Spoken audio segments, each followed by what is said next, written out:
جب گڑا تیار ہو گیا میں اس کو پکڑ کے گڑے میں پھینکنے لگا تو اس نے ہاتھ باندھے اور کہا میرے باپ مجھے زندگی کی خیرات دے دو، مجھے نہ دفناؤ، مجھے زندہ رہنے کا حق دو۔ لیکن میرا دل اس وقت اتنا سخت ہو چکا تھا، اس کی کسی آہوزاری پر میرا دل نرم نہیں ہوا۔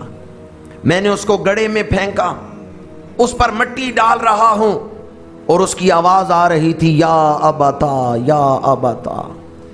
آخری آواز جو میرے کانوں تک پہنچی وہ یہی تھی، ابا جان مجھے بچا لیں، یا ابتا یا ابتا۔ یا رسول اللہ میں اس کو دفنا کے آ گیا، لیکن اب تک اس کی آواز میرے کانوں میں گونجتی ہے۔ جب بھی بستر پہ لیٹتا ہوں بیٹی کی آواز میرے کانوں میں آتی ہے، کسی پہلو مجھے چین نہیں آ رہا۔ حدیث پاک ہے حضور کی آمد سے پہلے بیٹیوں کو زندہ دفنا دیا جاتا تھا۔ کئی قبیلے ایسے تھے جن میں بیٹی کی پیدائش کو برا سمجھا جاتا تھا۔ حضور کی بارگاہ میں ایک شخص حاضر ہوا، یا رسول اللہ صلی اللہ علیہ وسلم میرے اگر پچھلے گناہ معاف ہو جائیں تو میں اسلام قبول کرنے کے لیے تیار ہوں۔ علامہ بہقی نے بھی اس کو نقل کیا ہے، حضرت ملا علی قاری انہوں نے بھی اس کو نقل کیا، اور معجزات کی کئی کتابوں میں یہ روایت بیان کی گئی۔ میرے آقا کریم نے فرمایا اسلام کی یہ شان ہے کہ جب کوئی اسلام قبول کرتا ہے تو اس کے پچھلے گناہ معاف کر دیے جاتے۔ تو اسلام قبول کر، اللہ تیرے پچھلے گناہ معاف کر دے گا۔ اس نے کہا میرے گناہ بہت بڑے ہیں، وہ معاف نہیں ہوں گے۔ میرے آقا کریم نے فرمایا بیان کر تیرا گناہ کون سا ہے؟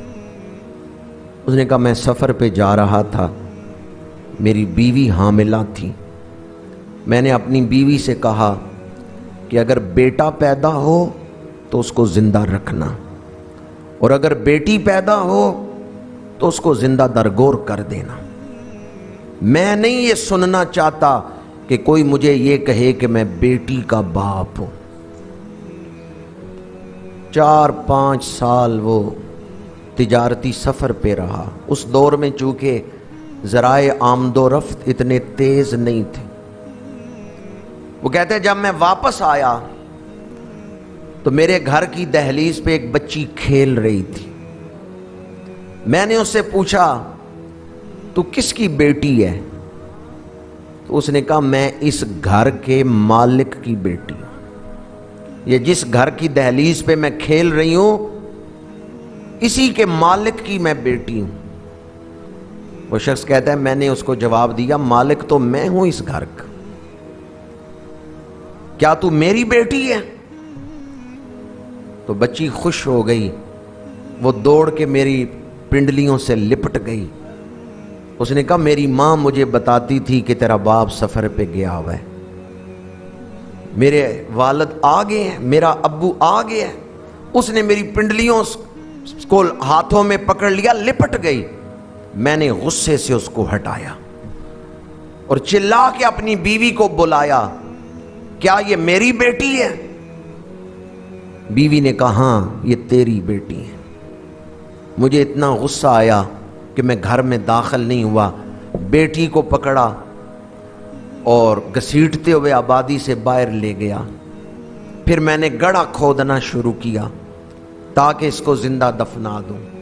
بیٹی کو نہیں پتا تھا کہ میرا باپ میرے ساتھ کیا کرنے والا ہے۔ جب تیز ہوا چلتی ہے، مٹی میرے چہرے کی طرف اڑتی ہے تو میری بیٹی آگے ہو کے میرا چہرہ صاف کر رہی ہے۔ میری بیٹی اپنے ہاتھوں سے میرا ماتھا صاف کر رہی تھی۔ اسے نہیں پتا تھا کہ میرا چہرہ گرد آلود ہو رہا ہے تو اسی کو دفنانے کے لیے جب میں نے گڑھا کھود لیا، وہ اس دوران بیان کر رہی تھی میں آپ کا انتظار کر رہی تھی، میرا باپ آئے گا تو میں یہ بات کروں گی، میرا باپ آئے گا تو میں اس طرح کھیلوں گی۔ میں سنتا رہا۔ جب گڑا تیار ہو گیا میں اس کو پکڑ کے گڑے میں پھینکنے لگا تو اس نے ہاتھ باندھے اور کہا میرے باپ مجھے زندگی کی خیرات دے دو، مجھے نہ دفناؤ، مجھے زندہ رہنے کا حق دو۔ لیکن میرا دل اس وقت اتنا سخت ہو چکا تھا، اس کی کسی آہوزاری پر میرا دل نرم نہیں ہوا۔ میں نے اس کو گڑے میں پھینکا، اس پر مٹی ڈال رہا ہوں اور اس کی آواز آ رہی تھی یا ابتا یا ابتا۔ آخری آواز جو میرے کانوں تک پہنچی وہ یہی تھی، ابا جان مجھے بچا لیں، یا ابتا یا ابتا۔ یا رسول اللہ میں اس کو دفنا کے آ گیا، لیکن اب تک اس کی آواز میرے کانوں میں گونجتی ہے۔ جب بھی بستر پہ لیٹتا ہوں بیٹی کی آواز میرے کانوں میں آتی ہے، کسی پہلو مجھے چین نہیں آ رہا۔ صحابہ نے اس شخص کو روکا، کہا بس کر اور نہ بیان کر، کیا تو نے دیکھا نہیں اللہ کے رسول کی ریش مبارک آنسوؤں سے تر ہو گئی۔